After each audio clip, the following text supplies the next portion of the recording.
What's up, everyone? This is Dr. Webb here. This video today is going to be a very special one, very inspiring one for all of you guys out there. Back in 2015, September 17th, 2015, I was on call one evening in the ER on my trauma surgery rotation, and I got a call from general surgeons saying they had a gentleman that was coming in after a motorcycle accident. And basically he was unstable, he was losing a lot of blood, and they were concerned about him, so they quickly get down here and see him, take a look at him. So I got down to the ER, and I saw a gentleman. There was maybe 15-20 people in the room, from nurses, techs, surgeons, anesthesiologists. There was people from the blood bank, because the patient was so unstable. And when I got down there to see him, I checked out his blood pressure, make sure his vital signs were all fine and stable, which they were kind of fluctuating. And I immediately noticed that he didn't have any legs. So the patient was laying on the bed, and his legs were over in the corner in a bag. And he was so unstable that I decided to take him to surgery that night to stop the bleeding and get control of the situation and the amputations that he had. So I took him to surgery that night, and he ultimately lived.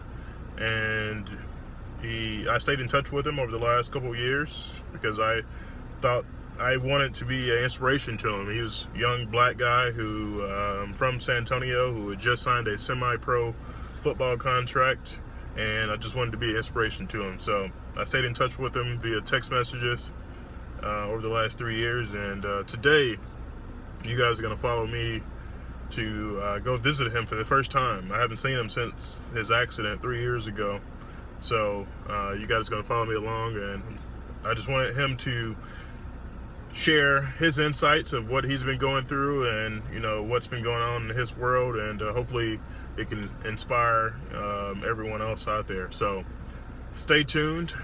You guys are going to follow me along today as I go and hang out with Aaron Bugart, and we'll see what he's up to.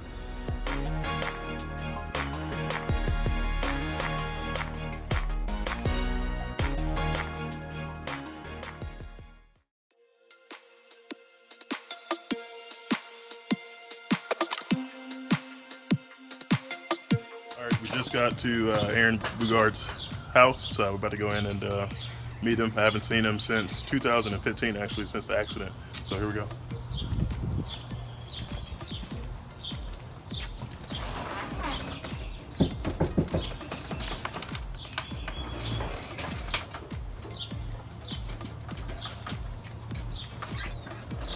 Yo, Hey, what's up, Dr. Webb? How you doing, man? I'm doing good. Yourself? Yeah, good to see you, man. Good to see you, buddy. Yeah, good to see you walking, man. Thank you. That's awesome, Thank man. you. Yeah. So, Aaron, man, what's up, man? Good to see you, What's man. up, Dr. Webb? Yeah, Good cool, to man. see you Good to see too, you, man. buddy. How's everything been going, man? Everything's been good, man. From the time that I lost my legs to now, man, it's definitely been a big journey. Yeah. Definitely. So September 17th, 2015. Tell the It's already going. tell the people kind of what happened that day. What do you remember from that day? It was a Thursday around 1:30, and I just remember beautiful day as it is today, man. And had my helmet on, listening to my music, going down 1604, and I saw her doing a turnaround on her phone, and she was looking down. My first thought was go to the right, as I did. She cut all the lanes and going 60, and it's kind of hard to slow down and dodge, So Yeah. it's really been a crazy ride, man. Definitely. Yeah. So you were on your motorcycle. You remember where you were going that day, or? Yes, I was actually traveling with my cousin. He was like 10 feet behind me. We was actually going to USAA to get some money to just go ahead and just have fun that day, Yeah. Okay. Cool, man. And you woke up in the hospital. Boom. Did you wake up? The first thing you remember in the hospital, you woke up. Were you in the ICU at that point, or were you in the ER? Yeah, I was. In the ER? I just remember waking up with breathing tubes in my mouth on the third day of life support. I think I was still in the ICU. I wasn't really too sure, but I remember waking up just gagging just from them pulling out the breathing tubes. Yeah. So, you know, what I remember from that day, I was on trauma surgery, and, you know, they call me. Usually we go down to the ER when there's a trauma that comes in. They called me and they told me that you were coming in MCC, which is motorcycle collision. Okay. And they told me that you weren't doing too well, so they kind of rushed me to get down there, and they said that they didn't think that you were going to make it throughout the night that night, so because of how much blood loss you had lost. And I remember kind of going down to the ER, and when I first saw you, I just was kind of taken aback because I saw your body kind of on the bed, and then your legs were over in the corner, and kind of in a bag. They had collected them in a bag. So, wow, I never knew that. Yeah. So even the general surgeon, they were giving you a lot of fluids, giving you a lot of blood, and giving you a lot of. Everybody's paying really close attention to you. There's maybe 20 people in the room or so. Wow. Yeah. So you had a lot of people looking after you that day, and most importantly, you had God looking after you because there you man, go. There you go. Amen. You could have easily lost your life that night, but I'm glad to see how things kind of turned out for you, and you kind of inspired me along the way also, just to see your journey and stuff like I that. noticed that.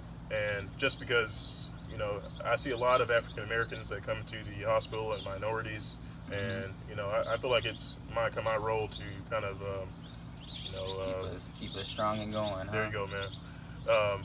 But since that, it's been almost It's 3 going years on or so. 3 years. 3 years or so. What have you been up to the last 3 years? Well, I've been going to the CFI, the Center for the Interpret, over there at BAMC. Been going there. That's where I got my Autobac X3 legs. Got a knee ball joint right there, so I'm able to move my legs. I have Bluetooth, so I could do different modes. That's awesome. Like with driving and stuff, I'll put in golf mode. It bends at 45-degree angles, but my knee won't break, so I don't have to worry about my knee breaking on me, and I'll miss the pedal thereon. So I got that going, waterproof, all that stuff. So I've been really working on that, different steps to actually get to these legs. I've been doing different steps and tests. So it's been really, really awesome to actually have my full 5'7" height, from what I was before. So it feels really good now. And then also, since I am kind of far away from rehab, I do a lot of music because I feel like when I hear that instrumental, I just let my feelings out. I pour a lot of my true struggles into my music, so when people hear it, they can understand what I'm kind of going through. So to me, that's my biggest therapy of all. Is just relaxing the mind, the heart, and I'm just letting my soul speak. Yeah, that's what's up, man. For those people who don't know kind of what a prosthesis is, can you talk about a little bit? Yeah. Zoom in a little bit also. Yeah, you can zoom in. So you had amputations kind of above. We call this above the knee amputation. And it's right where my knee was at. That's where boom. Yeah. And I still have my left kneecap, but I remember y'all took that off because I broke my femur so close. Yeah. Y'all shaved that bone in. But this is pretty much, it's a vacuum. I have my socket, and I have a rubber band liner under there. So when I spray my alcohol inside of my leg, I'm able to push it in, and you can hear the air. You can hear the air come out, and it leads it on. And then when I need to take it off, I could push the button, and it releases the vacuum. So I'm able to take off my legs. And carbon fiber, so they're very, very strong. And I pretty much can stand. That's awesome, man.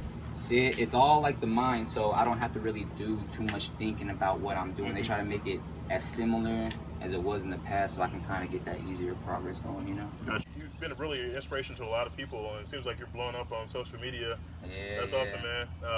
What do you have to say for people who may think that they have something in their life that may have happened that could be possibly holding them back? Because it seems like you want to continue on with life. Most definitely. We have a video of you pulling a car, doing handstands in stores, and doing everything.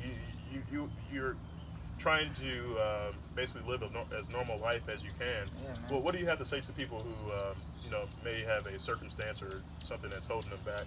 To me, man, it's all about patience, because time is what kills us the most. Because I remember being in the hospital bed, man, and just thinking like, man, I wonder if I could drive again. I wonder if I can just be my normal self. And within time, I did it fast. So my biggest thing is just don't give up.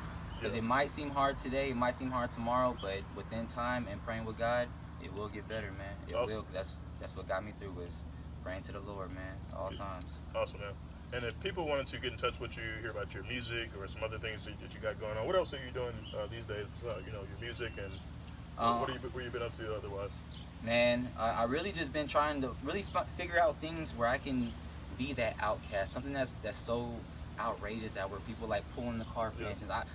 I was inspired by somebody. So my biggest thing is like I like to test the water. So what Yeah. can I do as an amputee that will show the whole world that, hey man, if he can do it, if he can smile, why can't I? Yeah. You know what I mean? So my biggest thing is to keep finding things that are just outrageous, so people can just really just take that in. Like, wow, life is more precious than what we thought. You know? Gotcha. And tell the people also, you played football. You were really good at football also at Brennan High School. Yep. And they And actually then- retired my jersey. Awesome, man. That's awesome. And then you signed a semi-pro football contract, Uh, or you were in the Yeah. I was in a semi-pro league with the Duville Tigers, and I had just started them in 2015 in the summertime, and I had just maybe a few weeks of practice with them before I ended up losing my leg. So they actually dedicated that year plus 2 number 6 jerseys dedicated Yeah. to me with my last name on it. So it was beautiful, man, to go to those games on the sideline and just be closest to football that I was, you know, because I was Gotcha. that running back, man. Gotcha, man. And where do you see yourself in 5 to 10 years? Man, 5 to 10 years, I see myself powerful in the mind, physical. I see myself even being a motivational speaker. I'm trying to see where I can get at with a platform so I can be able to at least tell my story more. Or if people will need comments and questions, you know, I can be able to help them out with that too. Awesome, man. And just tell the people where can they reach you at, your YouTube, your Instagram. Got you. YouTube is HoodStar SuperFly.